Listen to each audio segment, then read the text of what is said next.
What's up, everybody? Welcome back to the Things You Don't Hear in Church podcast. This is Ethan. And that's Derry. And this is LaCroix. We're drinking today. Today's episode is brought to you by Angry Water. The water snack you want when you're on the highway. Yeah. To quell your anger. Yeah, well, to match your road rage. Today we're going to be talking to you guys about something that's come up in the last little bit. There's a podcast out there called Cultish. They're really good. I like those guys a lot. And they are exploring... Huge podcast. What's that? Huge podcast. Huge. It's huge. It's going to be huge. Yep. I walked into the podcast and I saw it was a big podcast. I said, wow. It was a big podcast. Anyways, this Cultish podcast, as you can probably tell by their name, explores cults, right? Talks about tactics and a lot of different things. Really helpful information. Amazing guys from Apologia Studios are recently doing a series on YWAM, Youth with a Mission, the world's largest mission organization, something that Derry and I have experience in. And so we actually just wanted to talk about part 1 and part 2 of their series where they interviewed... Well, part 3 is out yesterday. As if people are listening to this episode right now. Okay, yeah. So we're recording on Monday. It comes out on tomorrow, Tuesday, yesterday, for you listening on Wednesday. Yep. So we haven't heard part 3 yet. Is that the one that... Yep. Okay. You want to talk about that for a bit? Yeah, so basically, Cultish started posting on their Instagram a while ago about YWAM. People have been hearing stories about YWAM for a long time and trying to see... Or more, not trying to see, more like airing their grievances about YWAM, I guess, for a while. And it's mostly in more reformed circles and stuff that this is happening, but definitely not exclusive to reformed circles. And so Cultish, I think, is a pretty good platform because they look into a lot of stuff like this, I guess. And they're really well researched and really thoughtful too. Mm-hmm. Yeah, they're just pretty good guys all around. And so we've been listening. I mean, at least I've been listening to them for a couple years. I think both of us have, maybe 2 or 3 years. Actually, I don't know if they've been around that long. At least 2 years, though. Yeah. And so they decided to do an episode on YWAM because so many people were so interested in it. Because YWAM's the biggest missions organization in the world. And, if there's reports coming out of it that are a little wacky, you probably want to look into them and see if there's any validity to them. Right. So they started posting on their Instagram to see if people would be interested in it for a while. And there was a lot of attention, some of the most attention they've gotten. And so they decided to do episodes. Comments were crazy. Yeah, they were crazy. And we were in a lot of those comments. And so they decided to do an episode on it. And so the way they structured it is... And for everybody, it's information. This is a pretty big podcast. I don't know how many... They have 30,000 followers. Yeah, they've got a lot of followers. It's pretty big within the Christian community, especially within more Reformed Calvinist circles. They're part of Apologia Studios, those kind of guys, right? Yeah. And so... Yeah, they decided to do an episode on a few episodes on YWAM, and so they're doing 4. They're doing. They've already released 3 of them. The first 2 are with 2 ex-YWAM students, or just YWAM students. Former students, alumni. 2 alumni that went through DTS, graduated, and had bad experiences, or at least strange experiences, and they wanted to talk to, the way that Cultish wanted to do it is they don't want to interview people who've left the faith, right? Right. They want to interview people who are still Christians and have a Christian perspective that can talk about what YWAM was like for them to see if it was a cult or to see if there's any practices in it that need to be reformed. And then after that, they wanted to talk to someone who is currently in YWAM to get to the bottom of what it's like now and get that perspective. So from the perspective of someone who's left it because they didn't like it, and from the perspective of someone who stayed because they did like it. So they had 2 different students on. They were really cool. Really liked those guys, a guy and a girl. And then I was the person who was on the last 2 episodes of the podcast. So the first one I was on is out as of yesterday, and the second and last one will be out next Tuesday. Okay. It was super interesting. So this episode, we're just going to go over a sort of a review of the first 2 episodes that are out so far, and sort of what we think about those things, what we think about how Cultish has done it so far, what we think about their objections, what we think about the students' objections, and if we think YWAM's a cult, because we're a part of YWAM and it's kind of our wheelhouse a little bit. The best cult I ever joined. I mean... Me too. Great Kool-Aid. Yeah, we have a great anthem. We say it all the time. Pledge of Allegiance to Lauren Cunningham. Yep. We don't do that. We do that. We definitely do that. Not a chance. But yeah... Before we start, though, I just want to give the groundwork, right? Because One of the things that one of the guys said on the podcast, one of the hosts said, misery loves company, basically saying, like, if you go out and bash... Did he say that? He was not saying it. Yeah. He wasn't saying it as, like, part of YWAM. He's saying there's a lot of podcasts out there who take advantage of drama, and they'll just, like... we do that. Yeah, sometimes. I mean, sometimes there's cultural things that we should comment on, right? Like when John... If that was true, we'd be talking about the Will Smith thing. Yeah, I mean, we talked about the Will Smith thing. But what does it have to do with... In my feed today, there was not one person I follow that didn't make a video about every the Will Smith meme. thing. Every meme. And I honestly saw that it happened last night, and I thought, I don't care. I saw it, and I thought, this is staged. This is immediately I thought it was staged. This publicly. Yeah. And but I also think it would be that big of a deal. Yeah, but you see how passionate he was, and that's what they say. And I'm like, guys, they're actors. Yeah. They're paid to do this. Yeah. Anyways, personal opinion, staged, publicity stunt. Anyways, I don't know what the purpose would be for, other than clout. Just the Oscars, getting ratings up. But yeah, so one of the hosts said, misery loves company, talking about a lot of podcasts will take advantage of cultural situations to get traction. And that's not what we want to do in this show. I just want to lay the groundwork and acknowledge that Cultish, they're Christians, they're our brothers in Christ, they're really well educated, and I say a lot wiser and smarter than like myself. They have been in ministry a lot longer, they have a lot more life experience than us. So I don't want to just come out here and be like, these guys are wrong about YWAM and they did such a bad job. They didn't. They did a really thoughtful couple episodes. Excited to listen to the one that will come out with Derry and the next two. But yeah, so they're Christian. We affirm that they're our brothers and sisters in Christ. We don't want to bash them.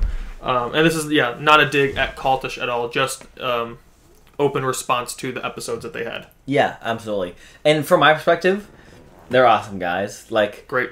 I disagree with probably like half of the main things that we talked about, just because they're reformed and I'm not reformed. So we're going to disagree on how to do ministry, probably how to worship, our view of who God is, and how we should worship Him. I already said that, but we're going to disagree on a lot of things, especially a lot of practical things. And that's fine. I still think we're brothers and sisters in Christ, and I still think we could do ministry together, even though it might be a little more limited than some of the other denominations that I could do ministry with, right? But I think that the way they did it was really good, because when they do topical episodes on, and they have guests on, they almost don't give a lot of their opinion at all. They just let the guests talk almost the whole time, and they ask steering questions. Yeah. And so for the first two episodes they just had the two students on, and they just asked steering questions that they wanted to steer the conversation in the direction of, right? And they did the same thing with me. So they asked almost the same questions that they asked those students.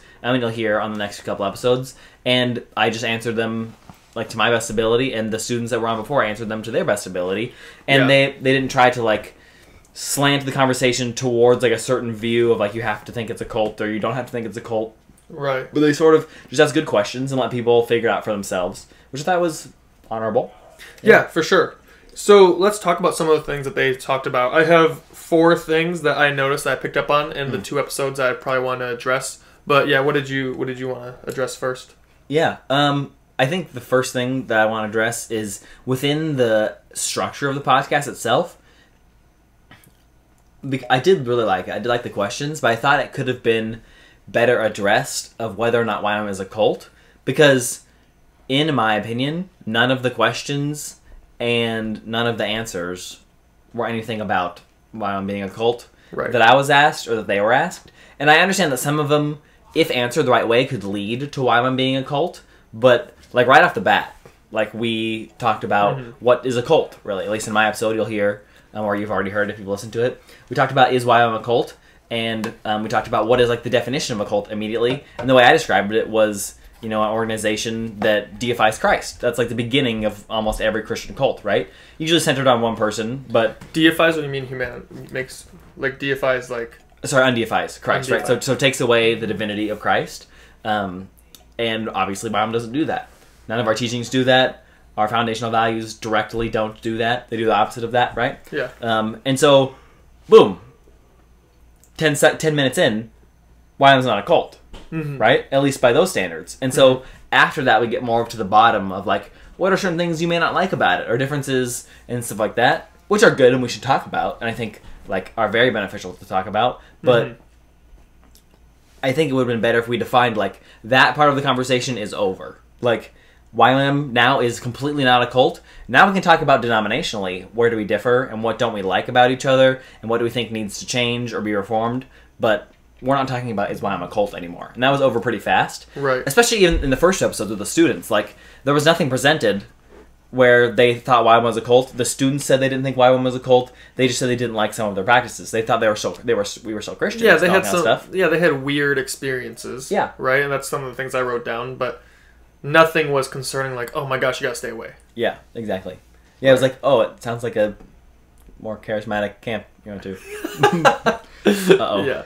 You know what I mean? Yeah, some of the things that we'll get into in a bit, Derry and I were like listening to the episode and we're thinking, man, this just kind of tells me that this leader did a good thing here. Yeah. Like, this sounds like wise counsel right now. Yeah, they would give it like a reason for like some like weird thing that happened to them. I'd be like, oh, that's just good discipleship. Yeah. Or one thing they said was like, one of the problems he had is he's like, just became a Christian right before my DTS, and what I didn't need was a lot of young people around me who also didn't know a lot of things. I needed wise counsel. And so, like, the Proverbs say that foolish company, like, make fools, or something like that. Yep. And he was talking about how his experience as a new convert in Christianity, he didn't get the, like, wisdom or what that he needed because he was around a bunch of people his age or whatnot.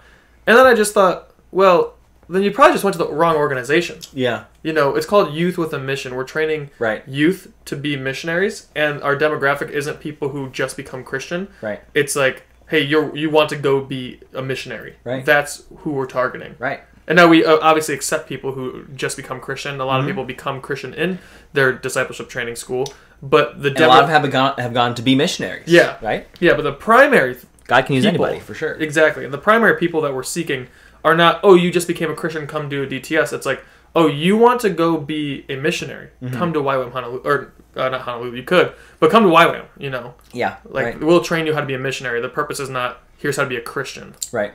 Absolutely. Yeah. If we ever go over to the Middle East, we have to get rid of this episode. Yeah, I know. I've been having anxiety about it. It's fine. We talk about YWAM all the time. I know. It's a problem. Yeah, I mean, having this podcast in general is a problem if we want to go to Middle East, but... Well, it depends where, yeah. Yeah. Yeah, so the podcast is very interesting, and like you said, a lot of the points that they made, the students that they interviewed made, some of them were like, that might be a misinterpretation on your part. Other parts of it were like, you just don't like charismatics. And not even charismatics. You just don't like hearing the voice of God in general. Yeah. Like, as other parts. Because every non-denom that I've ever been to, like, treats the voice of God like that. You know what I mean? True. That's true. And other parts were like, okay, that's a fair point. Yeah. Definitely were a lot of parts where I was like, oh, like, that leader shouldn't have acted like that. Yeah, some of the things they said, I'm like, I would be upset too. Yeah, absolutely. Like, at no point in me being a student, if my leaders took away my phone and didn't let me talk to my family, would I be awesome? Like, be like, that's a good idea. You know However, what I mean? I do think could be beneficial. I don't like it. Yeah. Well, I wasn't going to say beneficial. I would be upset too. I wouldn't. I'm not doing that. Yeah. But then I think, especially in like another country. Yeah. But also, I'm like, well, that's why you don't go to that base. Yeah. There's such a wide variety of bases you can go to. It's like, I'm sure you can find that information out before you arrive. Yeah, let's give people a little context on that, because I think it's an important thing that we didn't talk about in our episode, or in their episode. Oh, also, for everybody to know, we haven't recorded this yet, but there's going to be a 5th episode in the series, and it's going to be me and the other 2 students and the 2 hosts together talking about really? Yeah, the previous 4 episodes. Awesome. We haven't recorded it yet, but one thing that I'd love to bring up is that the differences culturally between the bases that you could go to, and I'm not sure where they went. I don't remember like that exact base. They didn't say. Did they not? I keep thinking it might be Korea because I know. No, I don't think it is. Well, I just know other like Korean DTSs have taken away phones before. Yeah, definitely probably in Asian context because they said they didn't speak the language. Yeah, that they went to, and the thing you have to understand about not just YWAM, but going to any other culture that is Christian, there's no other culture that's more like liberal than like maybe Christian or European, USA or European, like for YWAM contexts, right? You're talking about for Christianity culture. I'm just talking, Christian culture, YWAM culture. Like there isn't any more contexts that are more liberal. You know what I mean? Like you're not going to go to YWAM in the Middle East and be like, oh, it's gonna be more free here, and I'm not gonna have as many restrictions. You know what I mean? Every culture that isn't in the West isn't is like European or from the United States is going to be a lot more liberal. When you get to like Japan or Korea or a lot of the other maybe like more impoverished Asian countries, like you're gonna have a lot more rules because of how much more conservative the Christian cultures are. Yeah, because also like the cultures around them, right? So if like you're in a school in the Middle East, you're gonna be a lot more conservative because the Islamic culture is so conservative. Yeah. And if they see Christians being unconservative, it's a bad look on Jesus. Yeah, and two things about that. One, it's not bad necessarily that it's that way. It's just a representation of the culture, right? That's there. But one way that it is easily misconstrued, I think was misconstrued on the episode, is that now that's just what YWAM is. Right. And YWAM has these structures that are bad, where it needs to be understood that that's not like a YWAM thing. That's like probably just the church in that country. You know what I mean? Right. And we could have conversations about, is that healthy within like the context of the culture or not? And that's a much deeper conversation you need to have with not me. Yeah, especially because it's like, what does that mean healthy? Like we could look at our Western way and say, oh, you can't do that. But in their culture, like, well, this is how it's done. And and it's healthy for us. Right. And so when you have these huge cultural differences, we have such little authority to say what's healthy or not because we haven't been there. Yeah. Yeah, definitely. So I think that's one thing that is hard to understand within the first couple of episodes is that you're not understanding the culture that the person is coming from. And it's no fault of the students. Like, I would have the same probably reaction as they did if I went for my DTS when I'm barely a Christian to one of those bases. I'd be like, wow, this is weird. Yeah. You know what I mean? Yeah. Like, it wouldn't be normal. But you also kind of got to expect that you're going to a culture you don't understand, to an organization you've never been a part of. Yeah. And now all of a sudden there's all of these rules that are a little bit weird to you. That's probably how it's going to be at any organization you go to overseas. You know what I mean? Oh, yeah. Absolutely. Like, there's going to be a lot of different rules. 100%. It's going to be a normal thing. But, you know, they said they liked it. Like, the two students, mostly. They said they wouldn't go back. But I'm pretty sure on the episode, they both said, like, we wouldn't change the past. Like, it was still very formative to them and helped them. Yeah. But they still think there was things wrong with it. And I think that's totally fair. You know what I mean? If I went there, I think I would probably say a very similar thing. Like, I wouldn't want to go back to that base. Because my culture is very different than yours is. But, yeah, it shaped me and formed me spiritually a lot. Yeah. Especially the guy in the episode, right?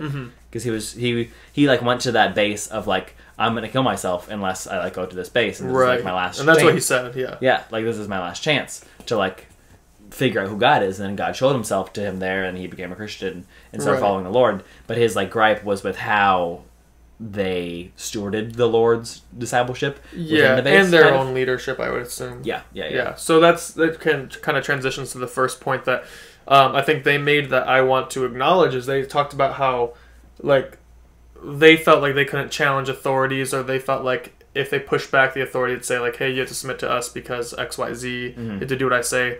And the leadership kind of got really authoritative, it seemed like, or could have been. And to that point, I just want to say, like, that's unfortunate. You know, it's always unfortunate when you get leaders that are too, like, up on their high horse about being in charge, right? Yeah. And they're like, I'm equal with the voice of God. It's like, well, no, you're not. But it sounds to me like he just had leadership that was maybe immature, rather than all of YWAM has bad leadership. Yeah. Which is a problem with YWAM, and one that we talk about in my episodes, and I think they touch on theirs too, is that YWAM has a tendency to sometimes exalt leaders before they're ready a lot of the time, and just in the name of, like, that God has given them leadership and they should do it, which is a genuine, like, concern and thing that YWAM should address more. Yeah, and with that, so essentially, like, when you do YWAM, you can do your Discipleship Training School, and then some bases you can turn around and be a Discipleship Training School staff. Yeah. And I have reservations about that because I'm like, this guy just got done doing 6 months of training does not mean that he's ready to lead people in serious discipleship. I remember after I was done with my DTS, I thought I was ready to be on staff, and I was not. And I was about probably a year after I graduated, I finally joined staff. You know, and even then I think I would have liked to have a little bit more leadership training. Yeah. But with that, a lot of bases do have a requirement to do a secondary school or go through some type of leadership training. Yeah, definitely. Which is really good. But a lot of bases don't have that too. It's not part of the, like, criteria. Every base. Yeah. Yeah. Are we recording, by the way? Yeah. The little green dot. Yep. Sweet. Yeah. That's definitely true. I think that mixed with it being a different culture can make it a little authoritative. Yeah. Especially with the shame honor. Yeah, can make it seem a lot more authoritarian at the beginning anyway. And maybe it is. Genuinely, it might be that way because of that. But we also don't know what base they went to. All the base staff could have been European. You know what I mean? But who knows? Because they did say it was a bilingual school, so it was in English and in some other language. So probably not all the staff were European. Yeah, and as soon as I realized that it was more of possibly a shame honor culture rather than the judicial culture that the West usually has, right. I was thinking, okay, if it's a shame honor culture, that makes sense why the authority was like that. Yeah. Because if you disrespect your authority, you're bringing shame on them, right. and they hold that very high. Right. So like think of like a Japanese context or something like that. Yeah. Which then I'm like, okay, I would think I probably just disagree culturally with how they're doing it, but within their culture, maybe what they're doing is totally fine. Yeah. And you just were a young American in a new culture. No one briefed you on cultural immersion. Right. Which is unfortunate. Yeah. But yeah, continuing. It seemed to me like the two main things that Cultish and the students, but mostly just like the guy at the Cultish, had concerns about. Because it was pretty apparent right away that YWAM's not a cult, right? Yeah. That's not really what we talked about. The two main things they didn't like, that we talked about mostly, was one, they didn't like that YWAM is decentralized. They thought it led to a lot of problems, which it can. Also leads to a lot of goods, but... Absolutely, yeah. I think more than the bads. But they didn't like it was decentralized, and they didn't like that hearing the voice of God can lead to a lot of possible abuse, right? I think that there's almost no argument you can make for the hearing the voice of God thing when it comes to YWAM, because, cool, you cannot like that, but now you just don't like all of the Western Church, almost. You know what I mean? Yeah. Like, I don't know what percentage of the Western Church is non-dom, but a lot of it. Yeah. Let's say if we're excluding like Orthodox and Catholics from like the Christian population, which we have to, 65%. Yeah, and you're just talking like non-doms and then all the other denominations, I'd say non-doms are pretty prevalent. Yeah, like I would say, probably close to 65, like you were saying. I don't know what the actual stat is, but from my experience, like all of the friends I knew and all the different Christians that I met all mostly went to non-denoms. Right. I didn't really think anyone went to Baptist churches until I came to YWAM. Like, people say, like, oh, yeah, I'm from a Baptist church. And I think they still have people. How? I'm like, aren't they boring and legalistic? I thought no one went there. Yeah. That's because I came from way over the charismatic side. Right. There's some good Catholic churches. There's some good Baptist churches for sure. Oh, yeah. Like, yeah. I have a lot of respect for Baptists now that I'm a little bit more mature. Yeah. So it seemed like those are the two main things they didn't like. And I think we can get into the decentralized thing a little more. But I don't think there's any case really to be made for the hearing the voice of God. The main things they would talk about were like, if you're in a prayer group and like someone says they hear the voice of God for you, and like, is it actually the voice of God? Like, how do you know it's the voice of God? Or if they're manipulating you, you know what I mean? They could use that to manipulate you. Or a leader could say, well, I don't think you heard from God. You need to do what I heard from God for you. You have to do this, and they can manipulate it that way, right? Right. Definitely has happened before. Definitely could happen, but that could happen at any church, anywhere. That's not like a YWAM problem, and we're not going to stop hearing the voice of God just because people can lie. Like we're not going to stop reading the Bible because someone could misinterpret it and like make you do something bad. You know what I mean? Right. It's like it's a problem that's not just localized to YWAM. It's like this is happening everywhere. But what's the flip side? Yeah. Then you become like the Catholics, and you have the Pope in charge, and he's telling you from authoritatively what's right or wrong. Yeah. And that's even more abusive. So it's kind of like, well, either everyone gets the right to hear God's voice and make decisions for themselves, or no one except a select few do. Right. And so that's kind of, with the decentralized stuff, like as we're talking about, I was thinking, is there biblical examples we can go to? And tell me if I'm making a stretch here. You can totally chime in and let me know, but I don't think I am. Maybe I am. When you look at the Bible and you see the Old Testament, right, Israel operates under two structures. At first, they were, in the Judges, very decentralized. All the tribes operated as their own little thing, and it said everyone did what was right in their own eyes. That led to a lot of problems. But they followed God really well most of the time there, right? All the tribes lived their life, didn't answer to any authority except for God and the priest in each tribe. And that's how they lived their life. Yeah. And when you go to Kings... Theocracy. Huh? They were a theocracy. Yeah. And then when they went... God was their king. Yeah. And then when they became... Do you know Poland? side point, in Is it Poland, theocracy? their recognized king is God. That's so crazy. Anyways, I found that out this last week. So in Judges, you see a theocracy. All the judges answer directly to the priests who talk to God, right? So the priests are responsible to talk to God and talk to the people. But pretty much every family and tribe could operate as they saw fit morally under the law. And then you see, hey, we want a king. So they go from decentralized to centralized. Well, what happens when they're centralized is that very quickly, within 2 generations, there's a huge civil war, and 10.5 of the tribes, or 9.5 maybe the tribes, I think 10, stop following Yahweh, Right. and only like 2.5 do. And then even that tribe that did follow Yahweh still only had a few kings who followed Yahweh. So percentage-wise, the people of Israel followed God more when they were decentralized than when they had a king. Yeah. Right? And Israel, the northern kingdom, had no good kings. So if we look at the Bible and say, well, what is the best authority? What is the best structure then? I would think the best structure is to be a little bit more decentralized, because then there's no one at the very top, like a pyramid, telling you what you can and cannot do, because they might, if they're hearing wrong or they get absolute power, right? Absolute power corrupts absolutely. You run into some problems. Yeah. And so I would think that, and maybe it's my bias because we're part of YWAM, but just also looking at the scriptures, it seems like a decentralized system where everyone's responsible to answer to God directly leads to more people following God directly. Yeah. I think it's so hard to just compare and say centralized bad, decentralized good, or vice versa. You know what I mean? And it depends, right? Yeah, because I think there's different contexts where different kinds of organizations need to do each of those things for like the rules and laws that are governing over those certain organizations. You know what I mean? But YWAM literally couldn't do what God has told YWAM to do, or what we think God has told YWAM to do, unless we were decentralized. Right. So it's not like a you should become centralized kind of thing. It's like we would not be an organization anymore if we became centralized. Right, because I mean there's 30,000 global YWAMers. Yeah. And there's like thousands of bases. Yeah. And have us all centralized and answer under the same authority structure. Yeah, it's like, can't happen. Yeah.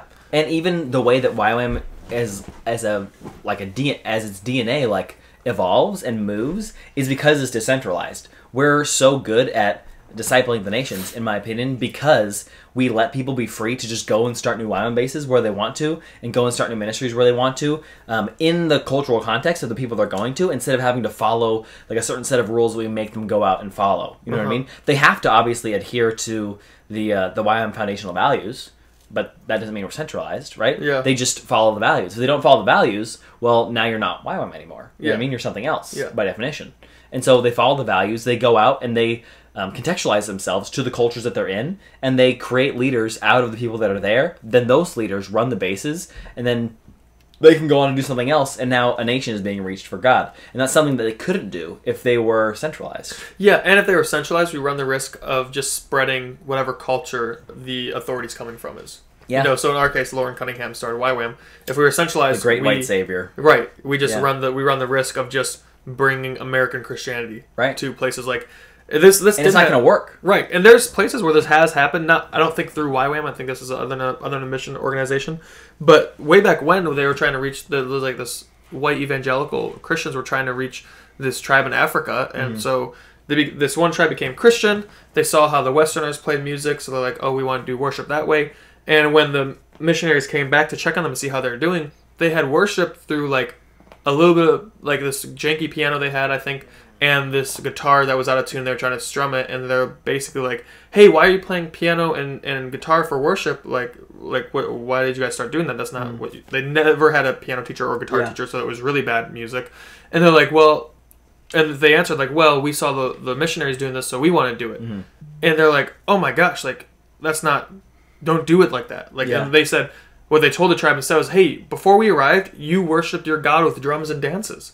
So do that to Yahweh, but just make up new drum songs and dances because you already have this beautiful part of your culture. Don't try to get guitar and piano because you want to be like us. You know, God has unique things in your culture that He can use, so use that." Yeah. You know, once they were able to do that, kind of frees them up, and now they had a lot more joy in their worship. And it's going to be attractive to the rest of the tribe or the rest of the village or city or whatever it is, you know what I mean? Because it's culturally contextualized to the people they're trying to reach. Exactly. Yeah, it's not going to be some like foreign thing like, "What are you doing? What's that guitar? You have a piece of wood with some strings on it. Dude, where's the big drum? That's what it's about." Can I hit that with a stick? You can, actually. hit guitars with sticks. Yeah. People do it. Might break. Yeah, it might break, but you can do it. Yeah. Yeah, very interesting. But yeah, do you have more you want to talk about? And because I have a few more things to talk about. Terrible time to take a drink. One thing that I just want to briefly cover is they said they felt like they were being treated differently by others for their end times belief. The guy said that. He's like, look, I have different end times that belief. makes so much sense to me though. And he's like, I just felt like the rest of the base kind of like, or the staff kind of made me feel like I was othered because I didn't agree with them. Yeah. And I think, I'm sorry that's unfortunate that happened, but it's also not a universal YWAM reflection. Right. You know, like, there's people on our property right now that we all disagree. Like, me and Derry disagree on what hell looks like. Mm-hmm. Me and a couple of us on base disagree on what we think the end times look like. Some people are more preterists. Some people are super futurists. And you know, everyone's kind of like, yeah, but what unifies us is the gospel and knowing that these are not salvation points. We have Jesus Christ, and the only way we come to relationship with God is through Jesus Christ. Mm-hmm. And that's what unifies us. And we actually do a really good job of it. No one has any beef or animosity towards anyone because they're different beliefs. I think that's the majority of bases. Yeah. Like, at least the ones I've been to. Like, I've never been in a base and someone's been like, ew, you're a preterist? Get out of here. You know just what I mean? Yeah, if people are soul futurists, I'd just like, just do a BCC. Yeah. Yeah. No. But, I mean, the thing about I will give to futurists, though, is that I think it's always better to lend yourself to careful rather than careless. Mm-hmm. And I think futurists are a really good job of being careful. What? Because, like, think of the mark of the beast, right? If the mark of the beast is a future thing we have to worry about, futurists have us all beat. If it's not a thing we have to worry about, we're all screwed. Mm. But I could have to worry about it because only non-Christians have it. Exactly. So. I was gonna say I could do another little thing, a little mosquito. Yeah. So I don't. I mean, sorry, you're gonna say. Yeah. No, I was just gonna wrap that up and say like this just didn't seem like a universal YWAM thing. It seemed like a base thing. Almost every single concern they had was, if not a hypothetical, was a localized like concern. And one thing that I thought was kind of a bummer is that they had two students that went to the same base. Yeah. And it would have been cool, like, if there was bad experiences from other, like, cultural contextualized bases. Because there are other bases that do a terrible job, too. You know what I mean? And it's not just, like, the one that they went to. And not that the one they went to did a terrible job. It was probably mostly cultural problems, but there was some concerning things. Right. But, like, I don't think the base needs to be shut down. You know, the staff probably need to get talked to a little bit. But it would have been nice if there was, like, a European country or, like, I don't know, someone in the States or something, you know what I mean? Right. That they could have talked to it to give a little bit different of a cultural context. Because I think that base was a little more authoritarian, where you could go to, like, YWAM in the States somewhere, and maybe you could have gotten an example of, like, some of the leaders being promoted too fast and some abuse going on that way. Or you could go for just more, like, interpersonal like, problems rather than like an authoritarian problem, and just shed a little bit more light on sort of the more holistic view of what YWAM struggles with. Because YWAM struggles just like any other organization, you know what I mean? Right. And there could have been other things we could have touched on. In my interview with them, I think I tried to touch on those things as much as I could and give more of a global aspect of what YWAM was, but we just didn't have a lot of time to go over. Like an hour, right? Yeah. Yeah. So two things I do want to touch on that I think are good things that can kind of... One is more discussion about ministries and how far, like, at what point is it too damaging? Does it bad outweigh the good? Because that's something they talked about when they talked about the rise and fall of Mars Hill. But before, and I think that's a good conversation for culture. But before that, one of the things they talked about and they tried to ask about, like, hey, is this like showing YWAM's a cult? Is they brought up our 18 core values, right? And they said, hey, if these 18 core values came to Lauren solely by visions from God and became the thing, then it could be a cult. And it could be like you are blindly following these core values that this guy made up, and maybe unknowingly following a cult. So I think we should talk about that a bit and talk about how the core values came about. Yeah. Kind of to dispel any concerns, because the students didn't actually have the accurate answers. Yeah. They didn't know. They're like, oh, that's a good point. We don't know. I guess, if Lauren did alone come with that would be a cult. But the thing is, like, it's very easy information to find out. There's actually a book written about it now that came out last year called Values Matter by Joy Dawson. Yep. Is it Joy Dawson? Or Darlene Cunningham? I don't know. One of those two, Darlene Cunningham or Joy Dawson. I think it's Darlene Cunningham. It is actually, yeah. Okay, so Darlene Cunningham. Don't I have it right here? Nope. No, we don't. We used to. Yeah. Oh, wait, no, right there. Values Matter. Darling Cunningham. Oh, perfect. Boom. So, Values Matter. We have a lot of books because they're really smart for people watching the video. I'll just read the back. That was a joke. Youth with a Mission is a Christian missions movement like no other. Since 1960 has launched wave after wave of young missionaries, now into the millions, who have impacted every nation on earth by simply listening to and obeying the voice of God. In Values Matter, YWAM co-founder Darlene Cunningham shares inspiring stories of how God shaped YWAM into what is today a large and effective wave maker for missions. Through the spiritual DNA carried within its core beliefs and 18 foundational values, Darlene has lived, taught, and led discoveries into these essential beliefs and values for decades on 6 continents. Her passion is to impart them into future generations of YWAM missionaries. This extraordinary book does just that. So, as you read this book, you discover that the 18 core values came about... Come on. Okay, thanks. The 18 core values came about through years of the ministry already running, right? And then thinking, okay, we gotta get this value. God took us through this whole season, this last year. What can we look back on and see? Yeah. Or through prayer meetings with multiple people, right? And a lot of moving parts with different people all over the world, or through prayer meetings and seeking God, and just also maybe bad experiences, right? So maybe they messed up in one way and they're like, oh, we took this initiative, we thought we were on the right track, we were wrong. Now we didn't really listen to God in that aspect, so now our core value is going to be hear the voice of God, right? And so there's so many ways these core values came about, and it was not solely by Lauren alone. You know, I wouldn't say it's not even Lauren majority. It was by YWAM leadership saying, hey, we got to get together and pray and seek God on this issue, and let's hear what he has to say on it. Right. Absolutely. Yeah. I think the values are great, and it was good that they had, I think, somebody else on to sort of try to answer those questions a little bit. They didn't ask me that question, but it was pretty clear. Like, when you're a student in a DTS, you don't learn a lot about the organization because you're in a school. Just like if you go to college, you're not going to learn a ton about how the back end of the college works. Right. You know what I mean? It's the same thing if you're a student. So there were some questions that they would ask the students where I was like, there's no way you're going to know that answer, unless you've Googled it. Yeah. And so maybe on your next episode with them, when you all talk, you can bring about this point. But so I don't know. I'm trying to find all the values. They're really good values. It's like, know God, hear God's voice, practice worship and prayer, intercessory prayer, have a Christian worldview. Yeah. That's not culty. Be visionary, champion young people, make God known, do first then teach, exhibit servant leadership. Should I keep going? Or we made all biblical principles. Crazy. All biblical principles. Yeah.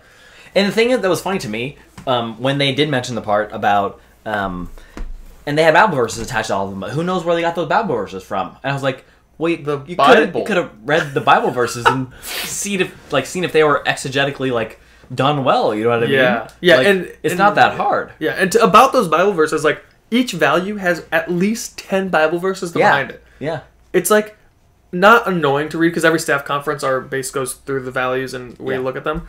It's not annoying to go through, but sometimes it's hey, read all of it. I'm I'm not reading all these verse references. Right. This is 25 verse references. After the first 3, I get it. Yeah, it's the Bible talks about this. Now we could go through and study all of these out. It's we'd be here for an hour for just one thing. Yeah.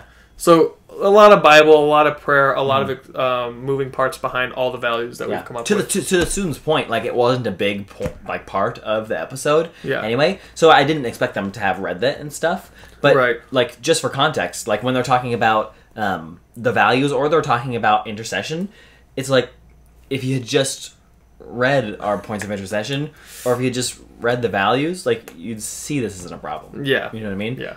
Just read it and read the Bible verses behind it and then let me know if you disagree. Because I'm pretty sure you won't.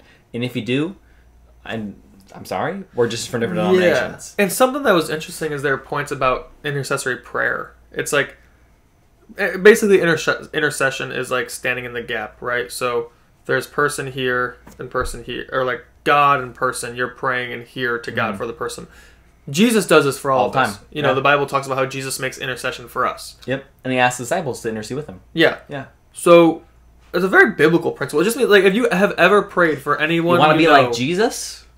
Intercede. You want to be like Jesus? Do the things Jesus did. Crazy. Wow. It's almost like he gave us the blueprint. Yeah. But yeah, so if you've ever prayed for anyone to come to faith, you've interceded. Yeah. Crazy. That's it. Yeah. You know. But yeah, so one thing I thought was interesting, though, that I do think is something we could talk about is the post-YWAM, like, I talked hardship. about it a lot. You did? In our interview, yeah. Awesome. The second part, though. Yeah. Yeah. Because there's a lot of people who leave DTS and go home and just have this, like, really hard time adjusting to normal life. Yeah. You know? And so that's fair. Like, I experienced that. Everyone I know experienced it. But I don't think it's, like... Because one thing they said was, like, oh, do you think that, like, because if it was a spiritual high, you shouldn't have any negative effects from it, and you should come back so refreshed and ready to go, and, like, the fact that you come back and maybe feel a little bit sad or depressed, maybe it wasn't as good of a God encounter that you thought. And I was like, I just think that you're kind of trying to invalidate, or it sounds like you're invalidating all God did in that person's life. It's like, yeah, this guy came to DTS, his admission, ready to kill himself. Right. He left DTS, reading the Bible every day, doing Bible studies with friends over the phone, and, like, I'm like, okay, that's a huge win. Yeah, giant win. Just because he's emotionally sad that the culture he came back to is different than the culture he was just in for 6 months. It says nothing about YWAM. Yeah, I'm like... It says everything about his culture, right? Yeah, and that's the case for everyone. When you go from, like, I don't know, drinking, smoking, and partying, and then you get saved and do DTS and come back, and now all you want to do is share the gospel and read the Bible, of course your friends before aren't going to want to do that. And of course there's going to be loneliness. And of course churches you go to aren't going to be able to relate to what you just had because they didn't have that, you know? Yeah. And I think what it is like, it's not so much a reflection on YWAM, it's just like, man, you had such an intimate moment with these people for the last couple months, and it just got, in one day, you know, you left it. And it's a hard transition. Yeah. Absolutely. Validate the hardship, for sure. But I don't think it's a reflection on YWAM. I think it's a reflection on kind of how great YWAM is. Like, the fact that it's so hard to leave. And how hard normal life is. Yeah. Too. It's also a reflection on that. Like, absolutely. YWAM is such a good, like, kind of culture when Christians come together and live together, but it's not how we're supposed to live. You know what I mean? Yeah. And so it's, or at least not supposed to live for all of our lives. We're not supposed to be like a village, right? Right. You can have Christian roommates. Totally fine. So it's awesome to, like, have that kind of a culture. And you want to try to create the structure of that culture outside of YWAM, in that you're constantly talking about and reading and praying through scripture with other people, you know what I mean, and constantly sharpening each other and going out and doing evangelism and sharing with other people. You want to bring that backbone, that structure outside to the place that you live, so that you can recreate that somewhere else. Not that you want to be isolated, so you're just spending time with the Lord all the time, like somewhere else. Right. You want to be going out and sharing with other people, but you're trying to recreate that kind of community, which is good, and we should want to do that. And something that I felt like the guy was getting at was that he's like, I felt like, you know, Christians aren't supposed to be huddled together doing all this stuff, and like we're supposed to be out there in the world, supposed to engage in the world. We all lived in the same house on the same property, and he's like talking about how the staff would say this is like reality. People say it's not reality, but it is because we're doing it. I would think it is because we're doing it. That's what it is. I'm like, okay, you can tell it's an asp because the way it is. It's an aspen tree because the way it is. So good, so good. But I will say, YWAM life is not real life. Yeah, it's not. Like, I have no some people can make it real life with their staff. But yeah, like DTS is not real life. And it's not supposed to be real life. Like, you're in a training program. Yeah. We are training you for a specific purpose. Yeah. Of course it's not going to be real life. Just as college is not real life. Yeah. YWAM is also not real life. Yeah. We shouldn't get rid of college. Yeah, people don't realize YWAM is like, we're a college. Yeah, we're an accredited university. Well, we're not accredited. We are. No, we're not. Yeah, we are. Not in America. Our DTS is an accredited course. In like 4 colleges in America. I just talked to Spencer about this today. The college I could go to accredits it. Yeah, 5 colleges in America. Like, yeah. What's really cool about YWAM is if you do one of our Bible schools and then you staff it for 2 years, you can get automatically transferred to a master's program in somewhere in some seminary in like North Carolina. Oh, really? If you do SBS and staff for 2 years, they just put you in their master's program. Oh, that's specifically the SBS? Yeah. Okay. Because it's like so intense. Do they give you a bachelor's degree like out the gate? I think so. You get automatically rolled into. Dude, I'm doing an SBS. It's like $9,000. You could do it. That's way less than. And then staff for 2 years. So staff 2 schools. I've been a staff for 3 years. But you have to staff SBS for 2 years. You have to staff SBS. Yeah. Oh, that makes sense. And it's only in Montana. Oh, okay. So you gotta live in the middle of nowhere. In a mountain town. Oh. You didn't tell me those caveats beforehand. He's like, I want to do SBS and go and get them. That sounds like a great deal. I thought about it and I was like, 2 years, bro? Yeah. I'm doing charts? I was like, I did 3 months, bro. I'm good.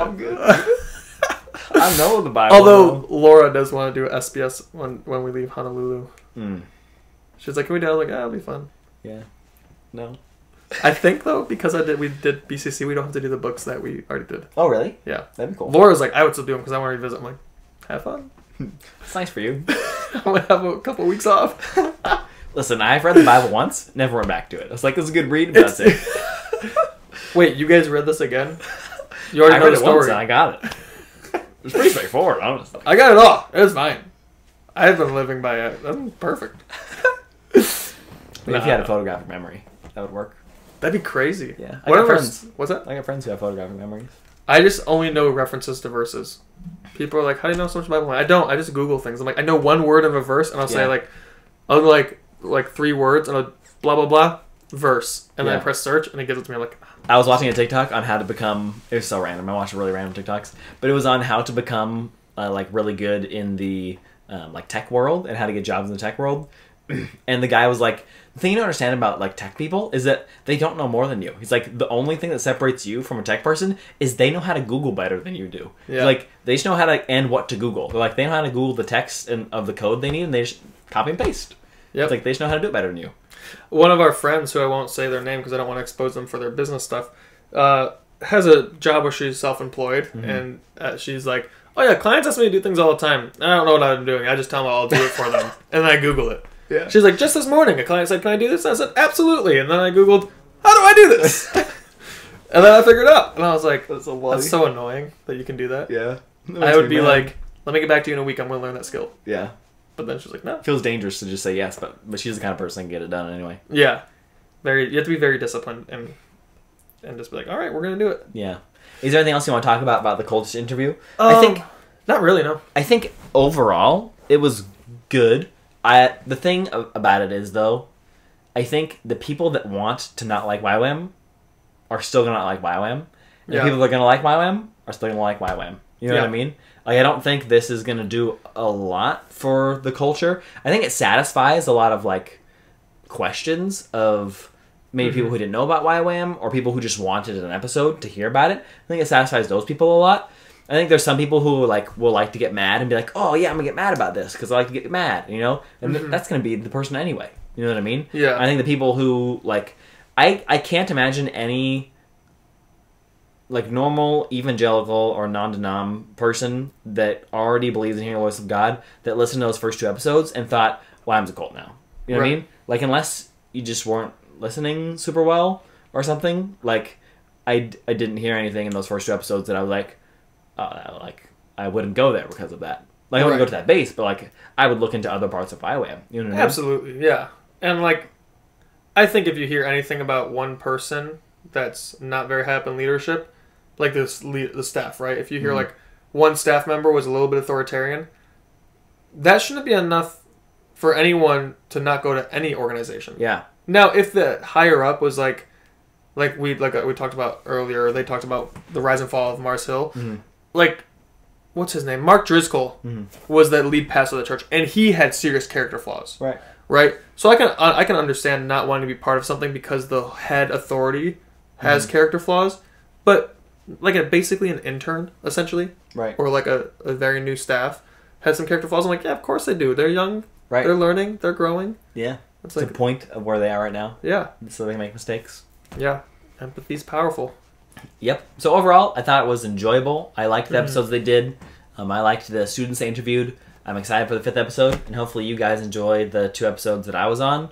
I think that they're entertaining. I haven't listened to them yet, but I did them. You know what I mean? I've had so much anxiety since I did them, where I was like, man, I hope I said good stuff on there. Spencer's gonna walk up to you and be like, hey, we gotta talk. I'm so nervous about that, honestly. About Spencer listening to them. I don't know if he'd listen. Just because he's so busy. No, of course he's going to. He'll listen, but... Yeah. I feel like because like staff conference coming around the corner, end of the quarter stuff right now. Yeah. It'll be interesting to see like if other YWAMers message me. You could put it on like a Facebook YWAM group. Like there's YWAM alumni groups you can join, like thousands of people. Yeah. Just be like, hey, I'm sure they already know about it. I defended this. Hopefully. Go check out my other podcast. Yeah. Things you don't hear in church. Other podcast. Yeah. We'll see. It'll be interesting. Yeah. All right. Overall, good experience. Yeah. The end. You know, I really like interviewing people, but I really like these episodes too. I know, it's better. It feels like Both are good. Yeah, I like both. Mm. It could be like because I get to talk. This feels like podcasting much more than interviewing. It feels like that. podcasting. Yeah, true. We haven't done one of these in a while too, so hopefully you guys freaking liked it. You better freaking like it. Yeah. What the heck? If you don't like it, don't come back. Whenever. I'm just gonna say it. Yeah, we don't care anyways. Please come back. Please come back. Whenever I say "What the heck," I feel like Billy. What the heck? Was it you that walked by today when Billy was benching? No. Oh, Billy was benching, and he was benching. This is so random. He's benching 2 plates, more than 2 plates, Of course. 2 plates and 10s on either side, right? And he was doing like the knees up like ones, so he wasn't using his feet at all. Yeah. And he was on the phone. So like not breathing insane. hard, just repping out 2 plates, like talking on the phone. He's crazy. And Chance walked by and he was like, "Do you see what Billy's doing right now?" And I was doing dips, and he was like, "He's on the phone and repping 2 plates Plus. Yeah. Like that's like 235. That's a lot, yeah. And I was like, "Wow, Oh my that's gosh. been crazy." And like having a consistent conversation, not Yeah. breathing hard. Yeah. It was One time fun. he was working out, and I was like, I walked past him going to a meeting that he was supposed to be at. And I was like, I'm running the meeting. He has to be there. And because he's like the director, That's so so he's kind of funny. there for like moral support. But I was like, I walked past him, and he's like finishing his push-ups. He's like, "I'll be there at 5." And he just walks in like so sweaty, Just drenched. so it's right in front of the AC. That's so I was funny. like, that's awesome. Nice job, Billy. Yeah. Mm. One day we'll be that strong. Mm. I don't Crazy. know. Are we as tall? Am I as tall as Billy? Probably. I feel like you just thicken out as you get older. Yeah, you don't get taller. You just fill out. I don't really know if I want to get that thick. I want to get big old pecs. Yeah, he's got that for sure. My dad's got huge pecs. He used to work out all the time, and like, so my whole example is just like, I want to have massive pecs for working out. I mean, I'm sure you will as you get older. My dad used to do like 20 push-ups in between every single set of everything he did. Oh, that sounds not like a good idea. He got really strong. Nice. All freaking righty. And he listens to this weekly. What's up, Dad? Hi, Trying Dad. to be like you. Send me some vitamins. He would, actually. I need vitamins. I'll be I home have in 2 money, weeks, and I so- want lots of vitamins. Send Derry vitamins. Please, I need vitamins. I have vitamin D, and I have He actually... and I have vitamin C, and I have a multivitamin. I need other stuff. Please buy me collagen. My dad will be like... He might say you need collagen, but he'll also probably find something better for you than collagen. Nice. He's like the healthiest guy in the Hook me up, Dad. I need it. Anyways, guys, thanks so much for listening. YWAM's not a cult. Come back for Opinion. more stuff. Opinion. Yeah. I mean, I don't know. I feel like factually, Yeah, pretty factual. It's not a cult. yeah. Yeah, at least, yeah. And one of the fact that we're decentralized, I'm like, we're not a cult. That's like all you need. Yeah. Now, some bases can get culty and they get shut down, Right. but we're not. Yeah. In all, overall, not a cult. Thanks for listening. We love you guys. Thanks for listening. Like Derry said, if you don't like it, don't come back. Just kidding. Come back anyways.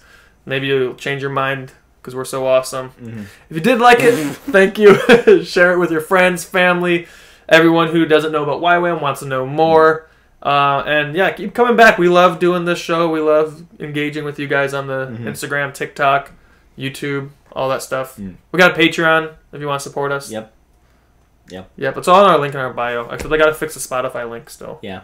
And if you're still here after this, we are now going to say our pledge, our cult pledge. YWAM Honolulu is a Christian community that mobilizes missionaries to transform Oahu and the unreached world with the gospel of Jesus Christ. Amen. We're not a cult. Hope you guys have a good week.